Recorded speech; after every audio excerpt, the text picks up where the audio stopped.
slide, the only thing you really need to be able to identify are these slightly lighter colored circles, okay? Just one here, and one over here, okay? Those are the lymphatic nodules. Now, this tissue looks very, very similar to the spleen that I'm going to show you next. That's mainly because they're essentially the same thing. They're both lymphatic tissue, right? So their function is very similar. You're going to see similar tissue in them. The biggest difference that you can use is, unfortunately, the color changes. That's because with this lymphatic tissue, its function is more, I guess, streamlined. So if you look at the lymphatic nodules, they're essentially the same stain and color as the surrounding environment, just slightly less dense. Okay, so it's kind of the same pigments, slightly less dense than the surrounding area. That's going to be the biggest indicator that this is a lymph node and not the spleen. Because as we'll see in a second with the spleen, you're going to see a color change between the circles and the outside environment.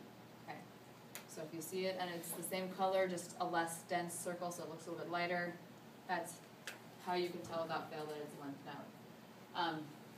Kind of do like a terrible picture on the board for those that can see it, but ideally if we were to get like the perfect cut of this, what you'd see is a vessel coming down and it kind of looks like a bunch of grapes hanging off the end of the vessel. That's what a lymph node would look like, but we just don't really get that great picture here, but that's kind of a way to explain this. That's just the vessel going through it, okay? And you will see that more commonly in lymph nodes. And as you can see, these are pretty closely associated with that vessel. However, we'll see like something similar in the spleen, so it's a decent indicator, but it's not fail-safe, okay? So I don't want you guys necessarily to use that. I think the color is kind of the better indicator with this one. So any questions before we look at the spleen? All right.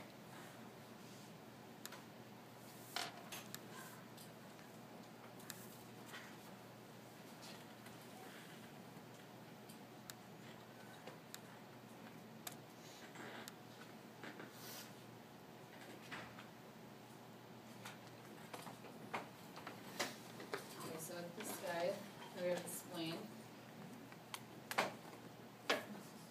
And here we see a big, I'm going to call it purple, and you'll see why in a second, but this big purplish mass here, and the rest of the environment is red, okay? This red portion here is the red pulp. The purpley structure, the actual like circle, is white pulp. And they're named this way, and they're like to match their function basically. White pulp deals with white blood cells. Red pulp deals with red blood cells. Okay, that's why I was saying the color change, and I'm going to call this purple for a reason, is a little more drastic because you can kind of think about this in terms of the blood cells that it takes care of, right? When we were looking under the microscope at blood, the white blood cells were purple, right? And the red blood cells were this more red-pink color. So just remember that the pulp that they are and like what they take care of matches, and it matches with blood. So white pulp is more purpley, just like we saw with white blood cells. Red pulp is red or pinkish, as we saw with the red blood cells. Okay. This is more what we're looking for with the white pulp. However, technically these are also little clusters of white pulp also. Okay. So I would expect to see this on the exam, if it were to show up on the exam, as being white pulp. But if you see these smaller patches too, those are technically fair game. Okay. All right, so if there aren't any questions, that's it. Okay? So we'll reconvene in a little bit.